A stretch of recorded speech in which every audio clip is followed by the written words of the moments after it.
Hi y'all, this is Daisycakes, and I just wanted to give you a little preview of what our Thursday conversation will be like, hopefully, with Snowman. They bombed themselves 4 times in the same place, y'all. That's going to be missiles or a military base in the ground. So remember, Russia builds things underground. They have huge cities underground because of the weather. So a lot of what you consider to be unpopulated land in Russia really isn't. And some of it is quite close to these places that we're talking about here. So you should be aware that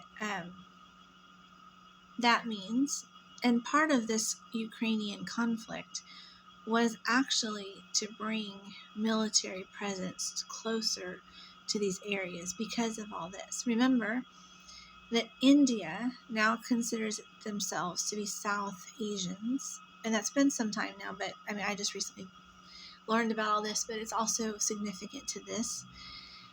So them and they and Thailand, Malaysia, South Korea, like a bunch of these places are considering themselves to be South Asians, and they're buying into it. Oh, it's a very popular idea, which means it's been accepted by millions and millions of people.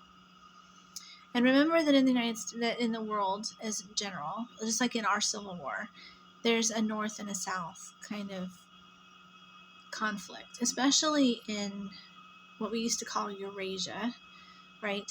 Because Russia is so huge that it literally divides the area of the world into 2 hemispheres. So it's significant that they're sort of willing to consider themselves as one below Russia. And although the United States has a base in Afghanistan, of course, that's quite sizable, they really need to, they want to consider more of this Arabian Sea to be important to them, but also to join in with this Afghanistan base and the South Korea base and all that stuff. They want to keep all of these oceans U.S. friendly for transport of goods and services, military things, and other stuff. Okay, so there's something probably will happen here soon because they already have a base in Kuwait, but it's not really helping them as much as they thought with all this other stuff. So they're probably going to have to expand a little bit more, and they're probably looking at doing that in this area. Now, the Israeli-Palestinian conflict. It's true that, remember, we were coming up on the 100-year anniversary of World War II very soon. And I find it quite likely that there was some sort of unspoken 100-year treaty. Not treaty like a peace treaty, actually, kind of the opposite. Because remember, they didn't want to have a hole in the middle of Eastern Europe, or Germany, basically. They didn't want to obliterate Germany off the planet and create a radioactive zone that would last for years and years and years, right? So they tried to find another way. Now, South America opened its doors to the Nazi army, and they said, y'all can come this way. If you don't get arrested or killed, then, head this way. We're friendly to y'all. Just come on over this way. And they did that sort of out of respect for the United States and also for their own benefit, because there's a lot of wisdom and intelligence, unfortunately, in those kinds of armies. So my dad was very high in the U.S. Air Force. Any kind of top military person has been educated beyond anything you can really conceive of. By the time that they get to be in their mid-40s or 50s, they're like I don't even know what you call it, like a wellspring of creative, innovative ideas and collaboration. So they wanted those minds. So they're like, come on over here. Come on. And they took the military. Now, the population, but the Jewish population, they were worried about because they felt like Russia didn't like that population either, you see. Even though they were largely favorable to us, sort of, they didn't really like them. And they had created the blockade and the walls and all that stuff, but they didn't really have a way for them to sort of be safe in Poland, in Russia. And plus they'd been through just a horrible time. There was liability and all kinds of things to consider, suing and like litigation and all kinds of stuff to avoid. So they pick them up like a big crane and offer them Israel. But they had to make a concession to the Nazis as well. Now, you'll probably won't read this in the history books, so this is just Daisycakes, so just take it with a grain of salt if you want to. But they couldn't, they had to placate the Nazis, So they put them somewhere where they would have buy-in to go, because they needed them to go. They wanted them out of the region so the region could calm down and they would be safe. And they wanted them to, and they knew that they're large, like 50% of that population at that time was itinerant. So they didn't have a place to go back to. And they certainly didn't want them all to try to settle in Eastern Germany, because Eastern Germany was already full of people that didn't like them. And they were trying to keep them from restarting all of this stuff. So, in other words, we could have had the Israel-Palestine conflict in Germany, and that would have been horrific for everybody and for our culture and everything. So they picked them up and they offered them their historic lands because they knew that they had buy-in there and they wanted them to move. Okay? So they did. And they established a beautiful country. It's beautiful there, y'all. And they have all kinds of natural climate advantages and all kinds of natural things over Eastern Europe, which was their other choice.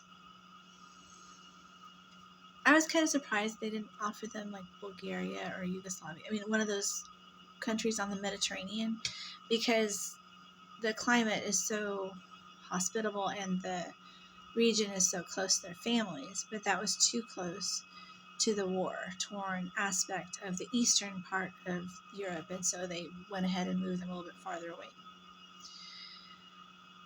But they were never expected to get along. In Daisycakes' view, getting along was never part of the bargain. That wasn't the concession to the Nazis. Because remember, the Nazis could have blown up Germany too. Or Britain. Easily. If they'd wanted to, in the same as a response to us dropping the nuclear bomb in Japan, or a similar kind of action. We could have done that earlier, and then we could have all had some sort of conflict going on, and that would have been horrible, right? Because of course it happened after, but still. So people were moved to Israel, but Israel was put in the middle of Palestine, knowing that they would not get along with each other, as a concession to the Nazis, to the white supremacists. Because, remember, the war started because Hitler in 1919 in a train car in the French forests was humiliated and forced to do all kinds of horrible things that made him feel like his country had lost face, right? So he was willing to sort of like end the war, as was all of the people fighting for the Axis powers at that time. But they didn't want to lose that sort of face of having some kind of assurance that no one would be dancing on their graves. Although people did.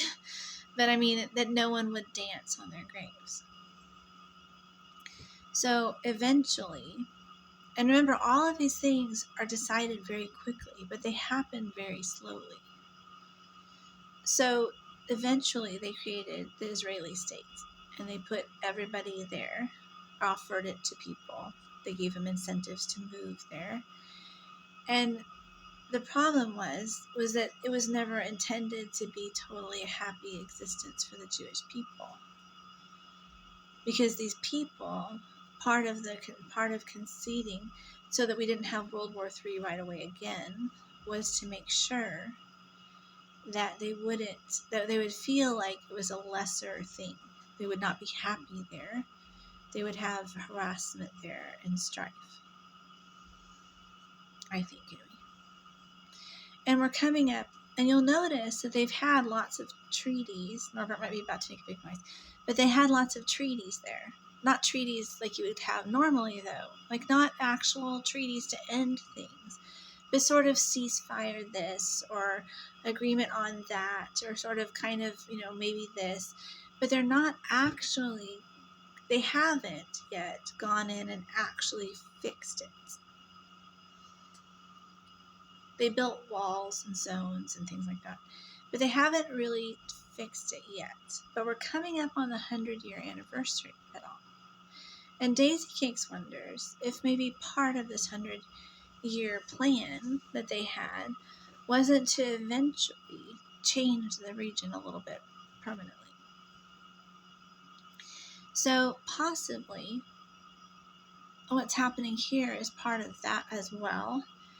And what they're planning is maybe sort of making part of Iran more friendly to Palestinians, so that they can expand on the back end and feel less encroached upon. Maybe it wasn't supposed to last forever. Maybe there was like 100-year sort of under the table agreements. Who knows? All I know that there's never been any kind of resolution or mediation that hasn't involved giving something to the other side as well, including these kinds of things. Because if you don't, then they tend to happen again, which is really sad. So, you'll notice, like I said, that India considers itself to be South Asia, and is South Asia, I guess you would say, and that they're having more of a voice in politics in the region, and that Afghanistan, which we already have a base there, but it's really close to Russia, and I think it's almost too close for them to sort of feel like they can really stand up to people in Afghanistan. So they are definitely interested in this region of the world because they can take more of a toehold into the whole oil kind of thing.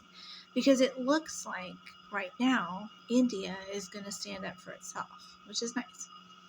But when they weren't sure whether that was going to happen, that's when we had all that war in Afghanistan, because they were trying to give India time to sort of decide how it wanted to be, right? And just in case they went the other way, they wanted us to be there to help with that too. Because India could have just as easily decided to be part of Russia if it wanted to, and that would have been, a huge deal for them. And Afghanistan really is, I don't know if you've really looked at everything, but Afghanistan is incredibly close to China and Russia, and so the fact that they feel like they don't need to pay attention to that so much anymore is a huge compliment to India itself. However, the ocean, if you look at India, on the left side of India, is hugely significant. Okay, the Arabian Sea is hugely significant to all of these things. And probably is where they're really wanting to put their boats right now. The Navy, the U.S. Navy, is probably needing a reason to head over there and be there. Because that helps them with Russia's conflict, and it helps them with, there's too much conflict going on. I don't know if you've really looked at Russia, but Russia is only 48 hours away from Israel.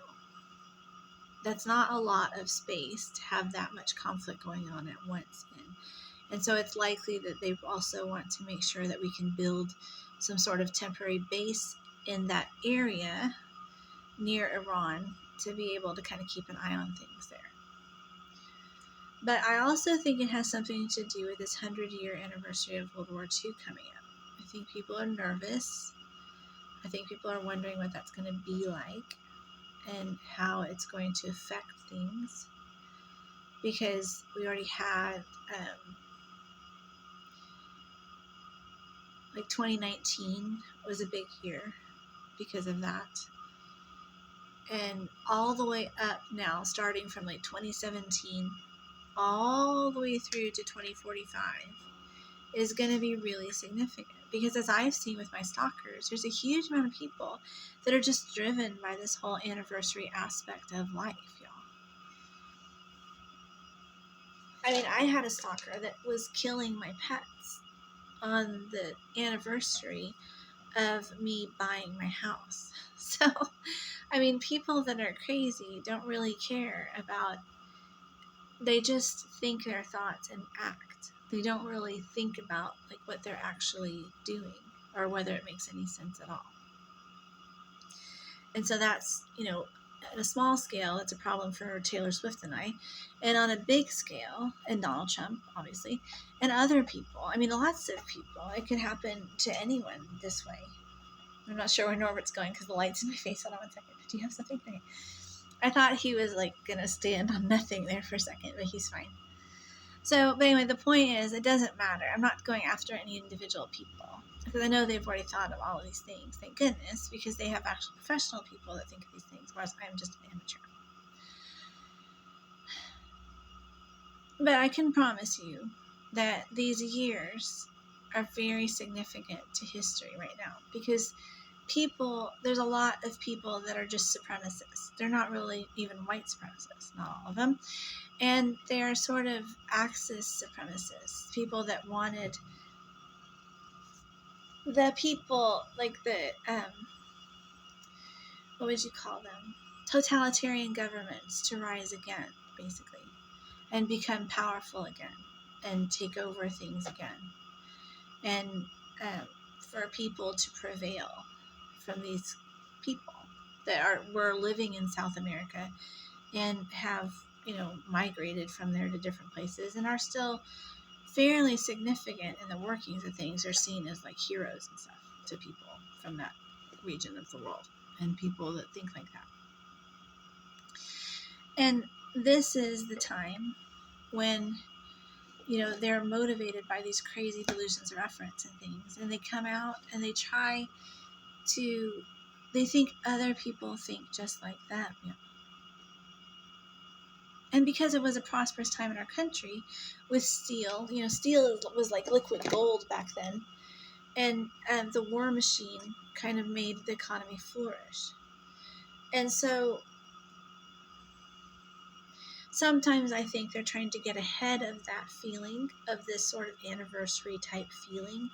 And they're trying to get ahead of it so they can control that kind of uprising in a person that says, why can't we go? It's so horrible, but y'all, this really does. I mean, not saying this out loud is not helping us, okay, as a country. That there are thousands and millions of people that think, why can't we go back to those days? And to them, because the mentally ill brain makes false attributions, right? Connections. They blame the wrong things for the wrong things. They feel that people who,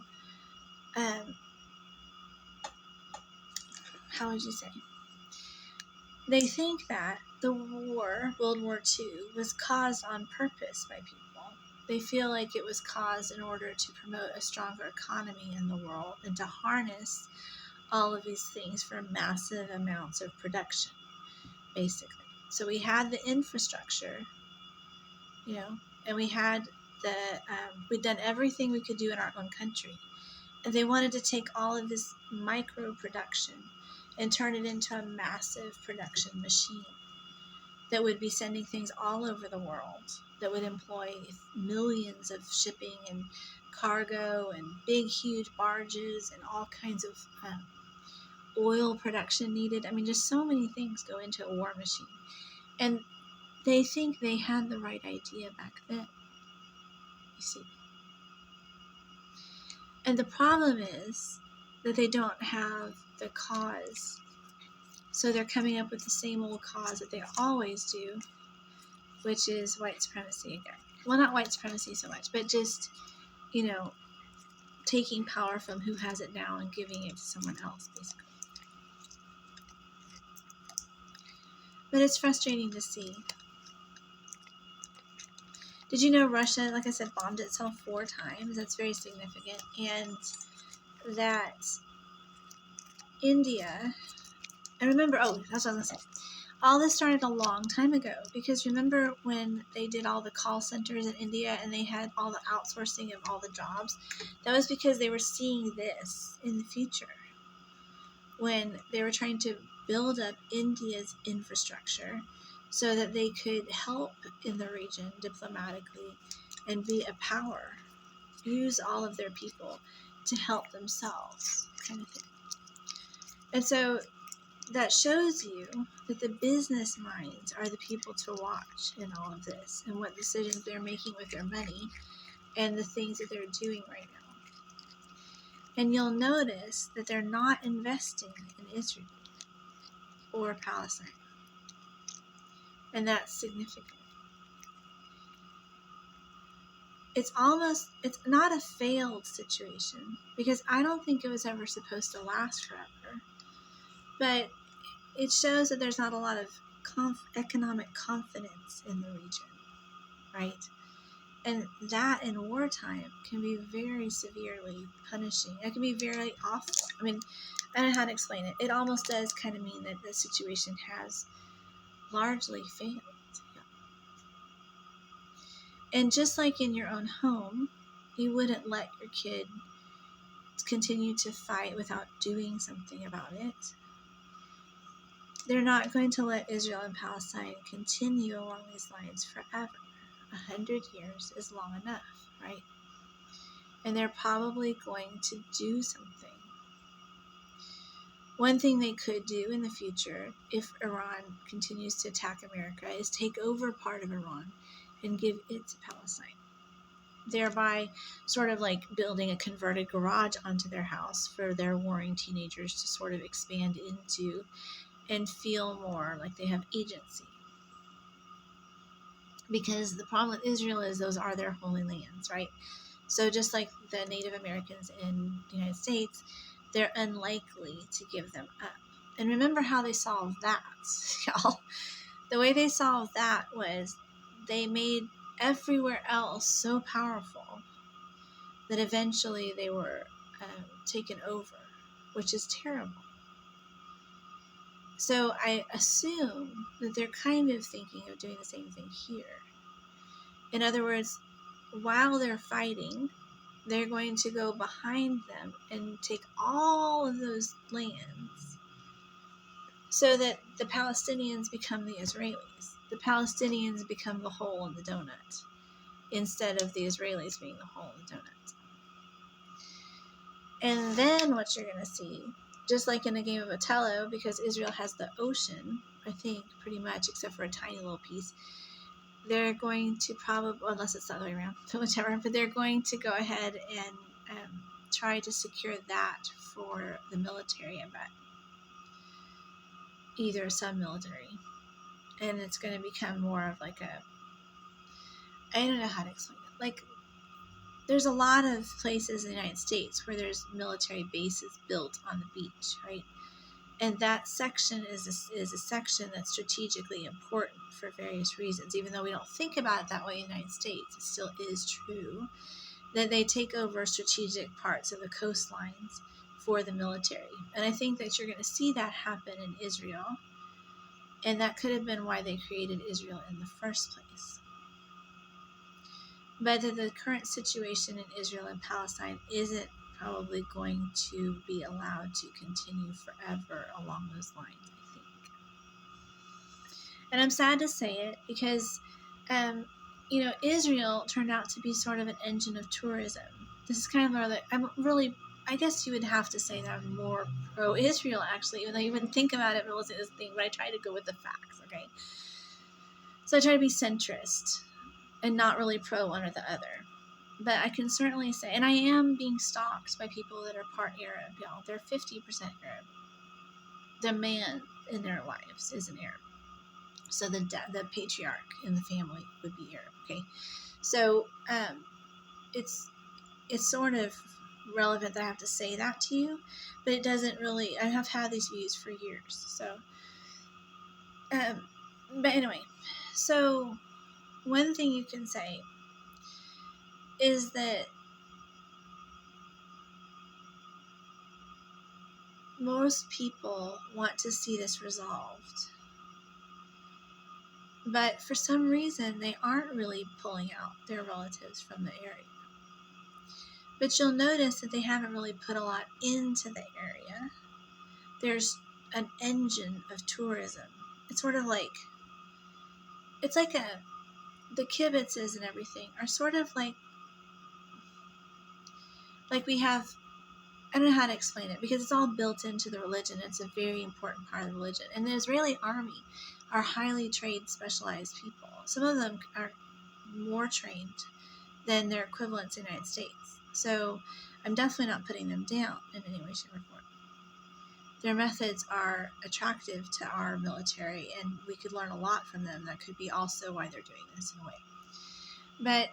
But the point is that no one really knows why they aren't definitively changing the region to ensure peace, except for the fact that it's almost that you can't really put credence to the fact that the historical lands are there. There's other countries in the world, like the Taliban controlled countries, where they have religiously important areas controlled completely by them and sometimes partly destroyed, but that they are sort of inaccessible to people.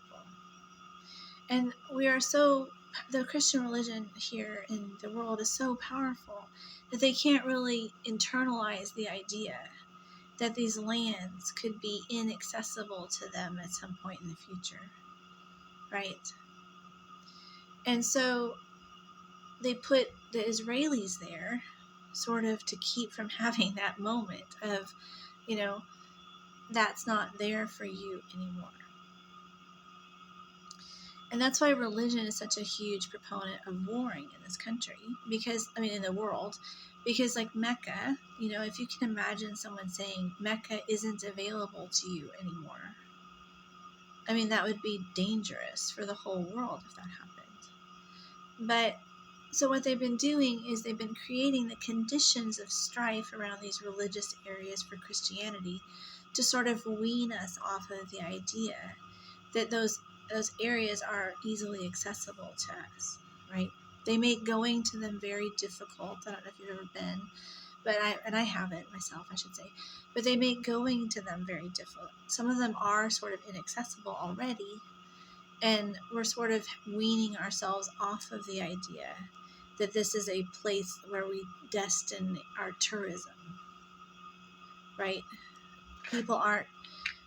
They're trying to create the idea that it's horrifically dangerous to go there because they want the American public to sort of turn their vision away from that as their next vacation destination. There's a reason for that, and you should look at it. Because one thing they could do is they could create kibbutzing, which I know is part of the land, like the actual physical place that you go to is because that's where they were doing that in biblical times, right? But they could create similar situations to do that in Mexico or Canada or some other area where people can travel and have the same kind of experiences and have them be similar to, just like other cultures have had to adjust to doing. And they could, we could create, that's the one reason why they built, if you'll notice, they built all these museums, these huge structures full of all of this history, because I really do believe that there's sort of like 100-year plan for all of this, and that this was never meant to be a permanent solution. And so I think what they could do is bring some of those things over to some of these places and sort of have them reconstructed here for people to visit so that they have the same significance. Not the same significance, of course. But America hardly ever has to adjust to anything now. And we may have, and Jewish people in this country, people that follow the Judaism religion, and people that have Jewish relatives as well, may have to adjust to the fact, or not the fact yet, but that those areas could become inaccessible to them in the future. Because no one is doing anything to definitively stop it, and you know that they could. I mean, like I always say, I always bring up Egypt, okay? Egypt is very important. The shipping channels in Egypt are humongous. Like and so the second anything goes wrong there, they send over people, they have meetings at Camp David, they're starting to plan all of these things, they give them tons of money, they're starting to do all this stuff, they write all these agreements that are in stone, they make everybody sign them, there's famous treaties that have lasted for hundreds of years, and then they went away, and then we started doing this, that, and thing. I mean, they're on top of that region. And anytime something goes wrong, they are on it, and they are changing things, and they are making it happen, and they are making them stick, right? They're not doing that in Israel. And that means something. And whenever I say that means something, it's always really significant, because it means that's going to mean something in the future. Okay? Because what's going to happen, I'm pretty sure, is that right around this 100-year mark, there's going to be all kinds of unrest happening in the world.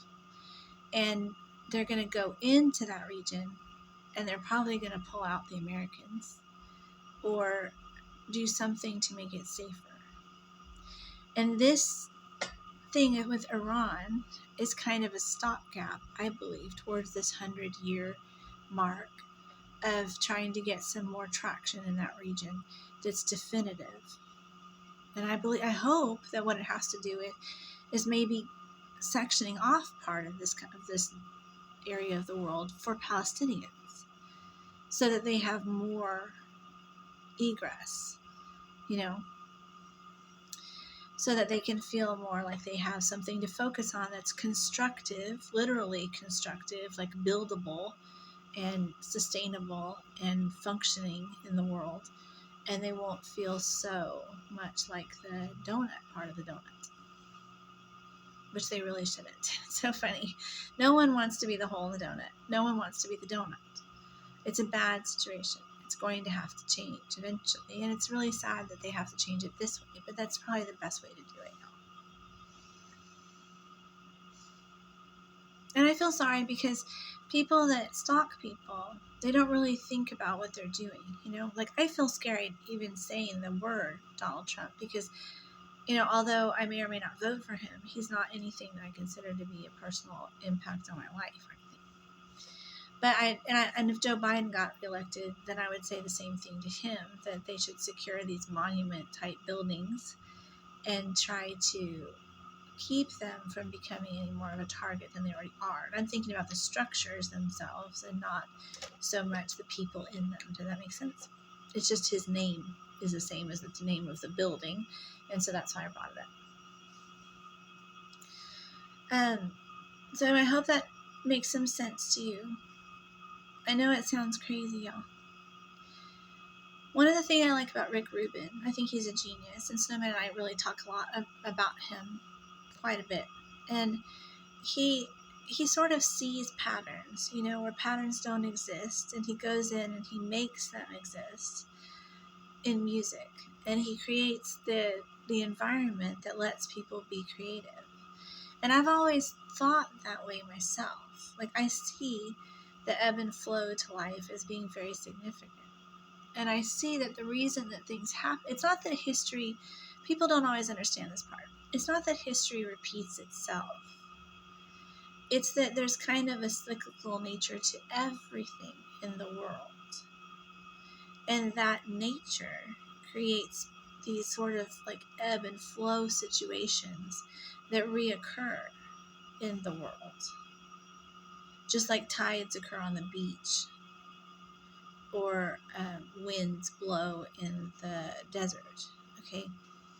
Like the sand rearranging itself in the desert every year. That's sort of how the world, how people are. And if you look at it that way, then you'll understand that I'm not saying that it's the second coming of like white supremacy or whatever, because God knows it's not, probably, okay? But it might be, but it's not. It's probably not going to work. I used to always say God's in the mix, because no one's plans. What is this? Oh, it's my shirt collar. No one's plans work out exactly the way that they think they will. Nothing that we do, no matter how carefully we move our chess pieces around, although chess, yes, so all chess pieces. But no matter how carefully we might position things in different ways to sort of approach a situation gradually, none of those really ever work out perfectly the way that we think that they will. And the reason for that is because of this whole cyclical nature of everything. Like, part of the thing, like I used to tell Snowman when he's like, oh my God, this sounds so crazy. But, like, there's no guarantee that the United States will be winners forever. There's a lot of communism in this country. There's a lot of money in Russia, and a lot of money flows into the United States to fund people. A lot of the people that you see on the news are also favorable to this kind of thing. And you could see, like, maybe 1,000 years from now or something, things changing in our country. But we built a structure that works so that that doesn't happen, with checks and balances and all these other things. And we haven't done that for Israel and Palestine. We haven't done much of anything for them as far as their structure goes. And they also have not patterned themselves after anything that's viable for long periods of time. And again, that means something.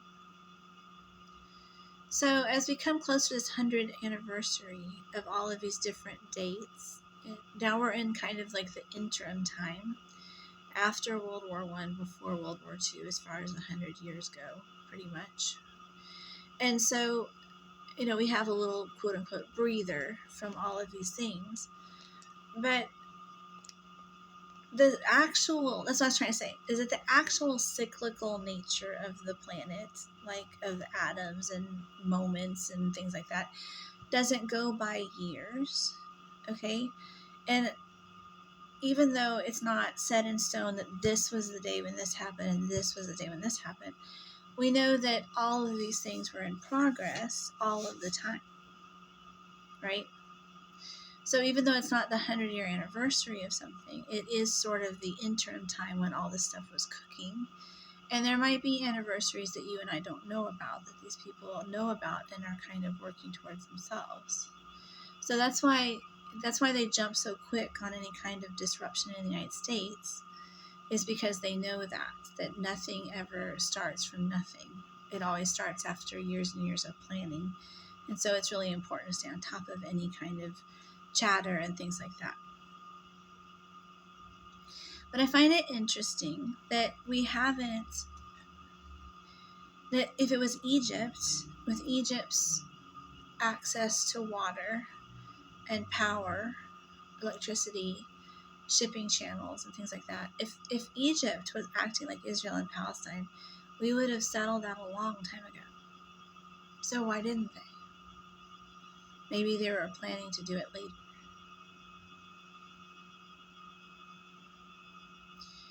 So I just wanted to say that. I know it sounds crazy, but the truth is that, so what I was trying to say is that life doesn't change because of an anniversary date. History doesn't repeat itself. The world kind of swirls around in this great kind of changeable nature of it all. And there are only certain amount of changes available to it at any given time. And some of those are the same kinds of changes that it's had before, right? And that is kind of how history repeats itself. So that's why I don't like all these comparisons of different world leaders to Hitler or Mussolini or anybody like that, because that's not how that would happen anyway. It wouldn't look the same. It would look different. It would kind of seem the same in general. Do you see what I mean? So I just thought I would say that, because it's not about worrying about what's happening. It's about worrying about what's not happening. And you can feel assured that they could implement a permanent situation of peace in that area if they wanted to.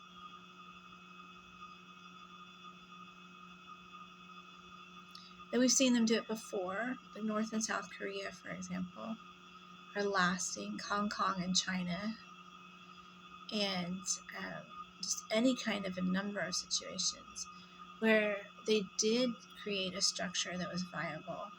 They did implement solutions that worked. And even if they're not devoid of conflict or rebellions, they're still viable, functioning places. So you have to ask yourself, why didn't they do that this time? My personal feeling is that they didn't do it at the beginning of the state because it was kind of a concession to the Nazis. You know, they were trying to say, oh, sure, you know, we agree with you. The whole time they're like, go, go, go, go to all the people.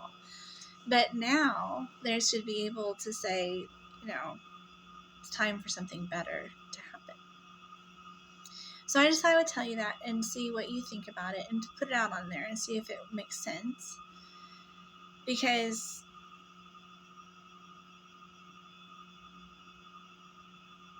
the point is it time to say go, go, go, go again?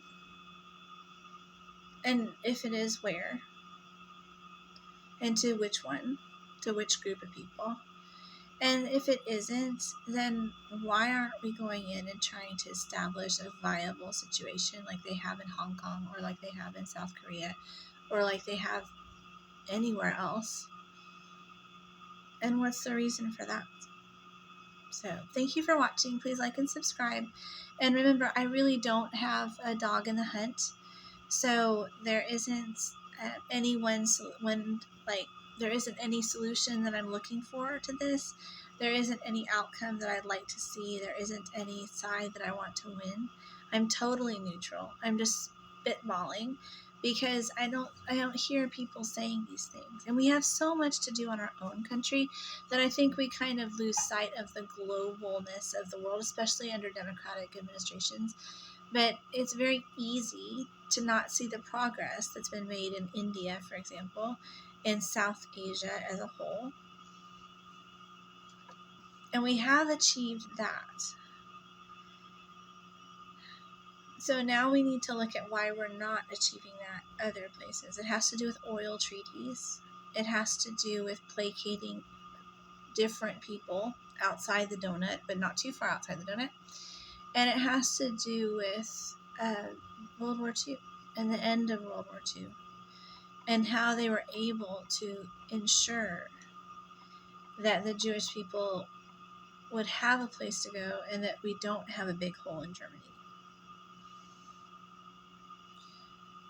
And you have to remember, go back to the Cold War and look at East and West Germany and how they coexisted for so long and why that's not happening either.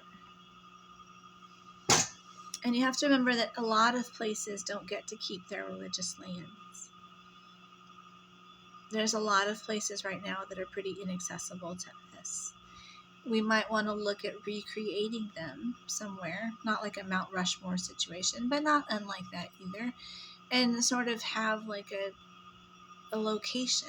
Now, see, we've resisted doing that because we don't want to see it get attacked. See, that's what I said before about the fighting in the streets.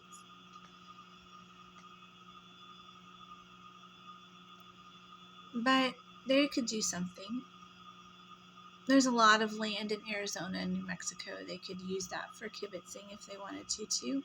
It's a valuable thing for all kinds of people to do. I think American teenagers of any religion could benefit from that kind of thing.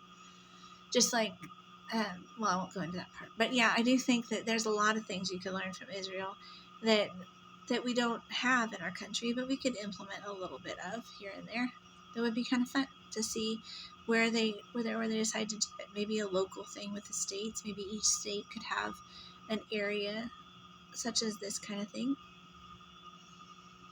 But anyway, there's lots of things to think about. But remember to think about why something's not better, as well as how to make it better when you're looking at any situation. Because everybody gets something, okay? The thing that happens in any kind of negotiation is everybody wins.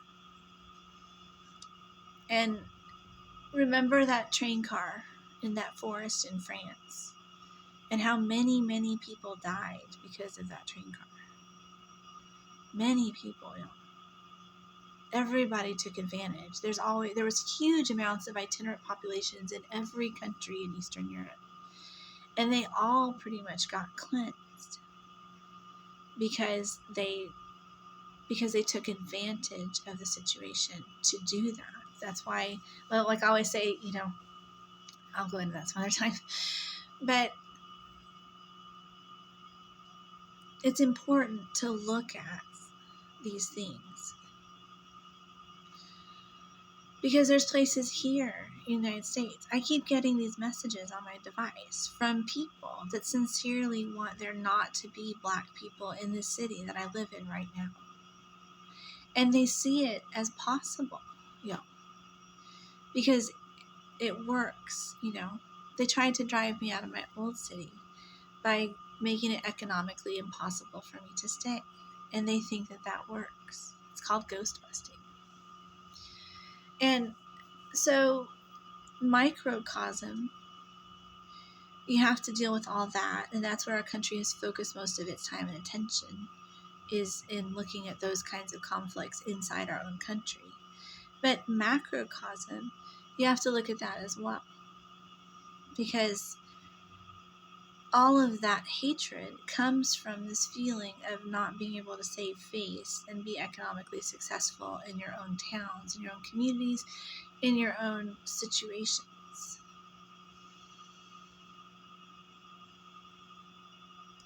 And so in other words, what they're creating in Israel and Palestine is the continuing persecution of the Jews, basically. And the only thing that they have to give back is retribution, which would mean persecution of the Arabs. And there just has to be a better way. So why aren't they doing a better way? Because the same thing was true in North and South Korea.